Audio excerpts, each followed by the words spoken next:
Good morning, and joining us right now, it's time for Joe DiGenova. Joe, good morning.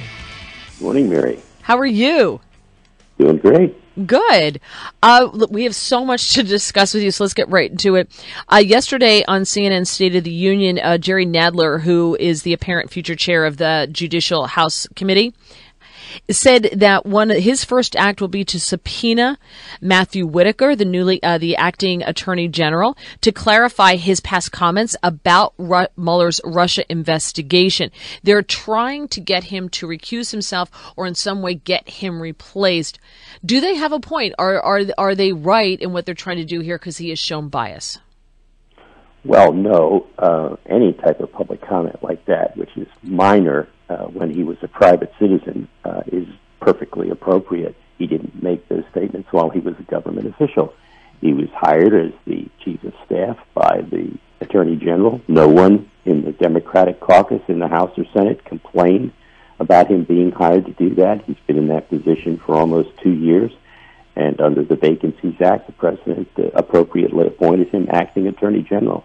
So this is all politics by Nadler and the Democrats, but that's what they're very good at. And they have since violated their pledge that they weren't going to conduct investigations. They were going to do the people's business, and now they're telling us it's going to be investigations all the time. That should surprise no one, but it doesn't change the legal fact that Mr. Whitaker is legally in the job as long as the president wants him there. Now, Joe, you talk about his ability to do the job through the Vacancies Act. There's been some pushback from Democrats saying that he hasn't been appointed as a principal officer, confirmed as a principal officer. Is there any necessary confirmation process in order to have him as acting attorney general? No, not under the Vacancies Act. He holds a senior position for more than 90 days. It's common understanding of the way the act has been interpreted is that anyone who holds a senior position, and certainly chief of staff for the attorney general is a senior position, that would work. Now, that doesn't mean that the Democrats aren't going to try and challenge it. Heavens, they might even go to court to do so. And we'll see. I mean, they are perfectly capable of anything now that they control one house of Congress, and they do have legal authority to do lots of things because they do control the gavel. They can certainly subpoena him, ask him questions. He can decline to answer any question he chooses to do so because he says it might influence an investigation. And he'll be very neutral in what he says if he does agree to go up and testify. You know, the one question that I have when it comes to Whitaker is, could the Republicans then turn around and go, well, then Justice Ginsburg should recuse herself from anything having to do with this administration because of her comments, not always very nice, about President Trump? Well, Ruth is a fascinating figure, and she said a lot of awful things about the President of the United States. Certainly, she has said many injudicious things about the President of the United States that would raise legitimate questions about her ability to be fair and impartial to the President or his administration. But as you know, you cannot get a Supreme Court justice to recuse him or herself. That's all self-imposed discipline. There's no one to tell them they have to recuse themselves. And so this will simply be an interesting discussion about her attitudes, but it won't change her ability to vote on any given case.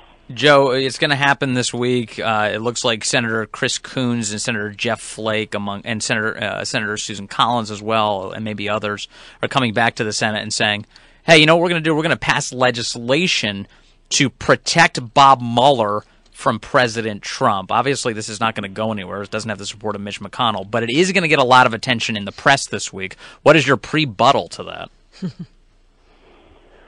Well, first of all, it doesn't look like Mr. Mueller needs any protection. There's been a lot of discussion about him, a lot of criticism of him, a lot of criticism of his lack of production about proving that there was Russian collusion, which there hasn't been, and there's been no evidence of. Why it would be necessary to protect him at this point, given that from all published reports he appears to be preparing some sort of a memorandum to send to the Attorney General about what he's done. Yes. I think it's ludicrous. It's obviously unnecessary. Even if the Senate were to pass something and the House, the President would veto it, Mr. McConnell has indicated that it will not be given any floor time and it's not on his agenda. So this will be just political discussion. Nothing's going to happen in this area. All right, let's move on to one of your favorite people in the whole world, James Comey. We found out through a FOIA request from the Cause of Action Institute. They filed the request for Comey's Gmail correspondence involving his work for the Bureau. There are approximately 1,200 pages of messages. 156 of them have been turned over. 7 emails were not turned over, refused because they would disclose techniques and procedures for law enforcement investigations or prosecutions. Another 363 pages were withheld because they discussed privileged agency communications. Is he off the hook there, though, because he testified that he only used his email account for incidental purposes and never for anything that was classified, which it sounds like that's technically true. Well, let's put it this way. Mr. Comey, in fact, used a personal communications device to conduct government business.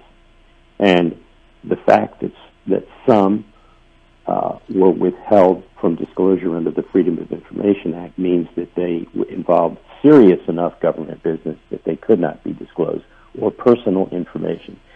This is a continuing part of the James Comey narrative. Mr. Comey is still America's dirtiest cop. He remains, in his own mind, a giant and a figure of extreme importance in American history. However, he remains a disgraced former FBI director who was fired by the Attorney General of the United States, Jeff Sessions, who everybody in the Democratic Party now says was a great Attorney General who should not have been relieved of his duties, when 2 years ago they were saying that Jeff Sessions was a racist and a dumbbell and too close to the President of the United States. One thing that's certain about this entire story: you can always count on the Democrats to say whatever is necessary to make their position look good, which of course it never can. But Comey is, in fact, remains a disgraced, fired former FBI director, and there's nothing surprising in this news story about the fact that he used his private phone for official government business. But, all of this doesn't matter if, in fact, any investigation of Comey and the thieves at the top of the FBI is not being legitimately conducted. And as long as Rod Rosenstein is there at the department, which I'm not sure is going to be much longer, none of this is going to come to fruition. This will be the true test of Whitaker to see whether or not the work of anybody investigating the FISA abuse and everything is really a serious investigation. Well, all this sensitive information in his email really colors in the lines on his statement on Hillary Clinton, by the way, remember?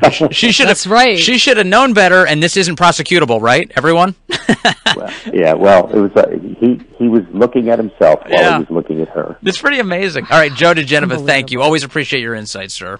You bet, guys. All right, happy Veterans Day. Have a good week.